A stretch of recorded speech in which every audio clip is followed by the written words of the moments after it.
Disney-Fox deal lands at uncertain time for antitrust enforcement. The rationale behind the Walt Disney Co.'s acquisition of Fox's major content assets is that it's necessary to bulk up in the new landscape, where competition is coming not just from Hollywood rivals but Silicon Valley. Yet in the eyes of some antitrust lawyers and analysts, it'd be foolish to think that the government's approval of the deal is a slam dunk.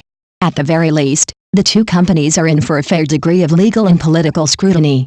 That's largely because of the Justice Department's lawsuit to block AT&T's proposed merger with Time Warner, the massive, $85 billion media merger that initially was thought to be somewhat of a sure thing when it came to securing the government's green light. Instead, the DOJ's antitrust division under newly installed Trump appointee McIntyre claims that the transaction would give AT&T the ability to withhold and jack up prices for Time Warner's must-have cable channels, and that costs eventually would be passed along to consumers. AT&T and Time Warner dismiss those concerns, and see the DOJ's actions as diverting from years of precedent when it comes to so-called vertical mergers. By contrast, the Disney-Fox transaction is a horizontal one. That is the type that usually raises red flags among antitrust officials, as it overtly removes competition from the marketplace. Not only that, but it is unprecedented in the modern history of Hollywood. The number of major studios will go from 6 to 5.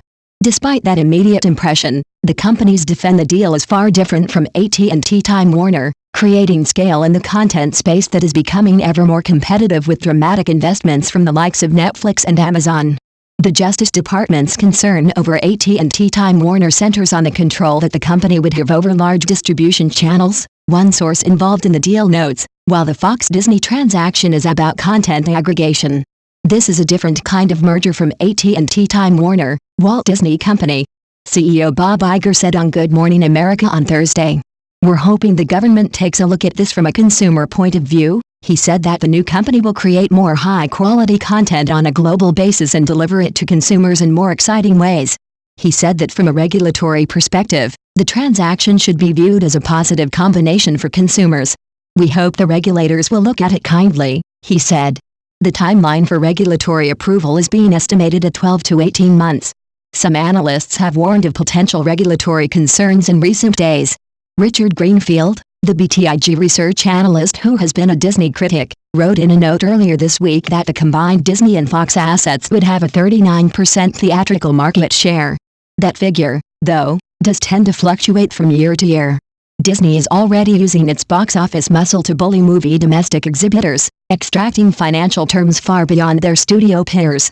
Adding Fox, which controls portions of the Marvel Universe, X-Men, Deadpool, and the Avatar franchise, would enable Disney to gain unprecedented market power, he wrote.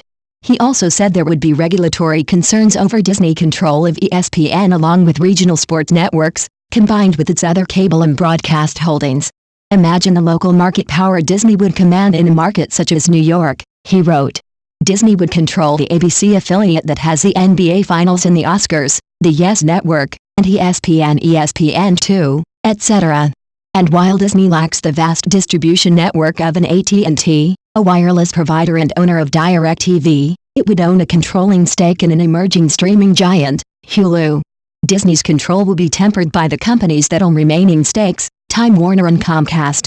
Michael Nathanson, another research analyst, wrote in a note earlier this week that the big questions would probably be around the combination of the studios and the combined girth and sports affiliate fees.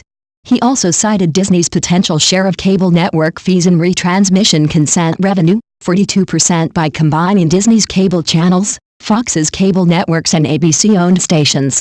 The counter-argument is that, as much of a change for showbiz as the merger is, it would still leave plenty of rivals on the field. This is not reducing the marketplace to just three giants, as was the case when the Justice Department gave the go-ahead to the merger of American Airlines with Air. Mark Ostrow, chair of the Antitrust and Trade Regulation Group at Fenwick & West, said the Trump administration's concerns in the AT&T Time Warner transaction had to do with content providers and content gateways, for example, cable or satellite operators, while it appears to be more sanguine about combinations involving different content assets. He said that is likely in part due to the expansion of sources of content, including the rise of online or OTT suppliers like Netflix and Amazon creating their own content. In fact, Analysts expect that Disney will emphasize the fact that its purchase of Fox's content assets will enable it to build a rival to Netflix as the future heads toward online streaming.